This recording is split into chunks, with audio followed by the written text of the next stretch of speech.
নমস্কাৰ, এয়া আমাৰ ইনকিউবেটৰ নতুনকৈ আমি এয়া কণী দিছোঁ আৰু কণী কেনেকৈ ৰোটেট কৰিব লাগে আপোনালোকক দেখাই দিছোঁ। চাই লওক, কণীটো প্ৰথম এনেকৈ ধৰি ল'ব, ধৰি জাষ্ট লাহে লাহে এনেকৈ ঘূৰাই দিব যাতে কণীটো বেছিকৈ মানে লৰ নাখায়। আৰু লগতে এনেকৈ চাওক, এৰপৰা দেখা দিছোঁ মই, এনেকৈ লাহে লাহে এনেকৈ ঘূৰাই দিব। নেক্সট লাইট চাব, এতিয়া গৰম আছে, আমি 100 পাৰৰ লাইট আছে, 100 পাৰৰ লাইট এটা লগোৱা আছে, এইখন ফেনখন লগোৱা আছে। আৰু নেক্সট এটা মই খুলি দিছোঁ, এইটো খুলি থোৱা আছে কাৰণ এতিয়া গৰম আছেতো, ৰ'দ দিছেতো, এতিয়া গৰমত মানে কি এটা দি হৈ যায় 100 পাৰৰ দি যা নহওক। এইটো আপোনালোকে ইয়াৰ তলত পানী আছে, পানী এইটো চেক কৰাৰ কাৰণে এইটো মেচিন আছে, এইটো আপোনালোকে জানে যিসকলে চাইছে।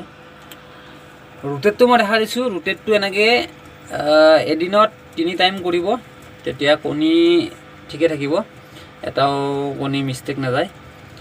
আৰু এটা কথা মনত ৰাখিব, কণীটো যেতিয়া কিনিব তেতিয়া চাই ল'ব যে আপোনালোকে বজাৰৰ পৰা আনি সেই কণীটো ইউজ নকৰিব, আপোনালোকে ভাল ডাঙৰ ফাৰ্মৰ পৰা কিনি আনিব, যাতে 4-5 দিনৰ কণী হয়, তেতিয়া এই কণীটো পোৱালি জগাৰ কাৰণে সুবিধা হ'ব। এতিয়া আপোনালোকে যাটা কণী কিনি এনে আপোনালোকক ভৰাই দিয়ে, তেতিয়াহ'লে আপোনালোকৰ কণীটো এনে যাব আৰু টাইমটো এনে যাব। সেইটো কাৰণে মই কৈছোঁ আপোনালোকক এনেকৈ সদায় ৰোটেট কৰিব।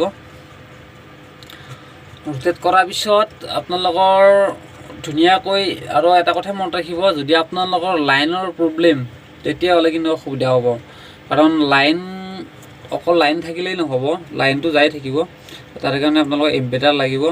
ইনভাৰ্টাৰ ইউজ যেতিয়া কৰিব, ইনভাৰ্টাৰটো ইউজ কৰিলে আপোনালোকৰ তেতিয়া যিটো গৰম ইয়াত থাকিব লাগে সেইটো বস্তু থাকি যাব। আৰু কিছুমান মানে এনেকুৱা হয় ইনভাৰ্টাৰ নাথাকে।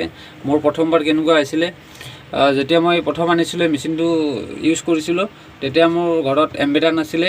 ইনভাৰ্টাৰ যেতিয়া নাছিলে তেতিয়া মই অকল লাইনত ইউজ কৰিছিলোঁ। এদিন লাইন নাছিলে, মিনিমাম 5-6 ঘণ্টামান লাইন নাছিলে।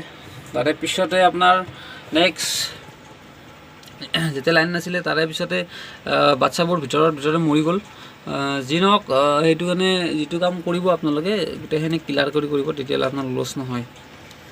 এনেকৈ দেখা দিছোঁ, এনেকৈ কৰিব, ঘূৰাই থাকিব যাতে কণীটো লৰচৰ নহয়।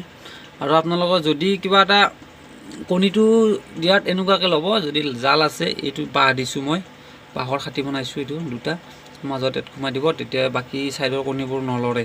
আৰু যদি মানে বাঁহটো দিয়া নাযায় তেতিয়াহ'লে এনেকৈ বস্তুটো লৰি যায় যে।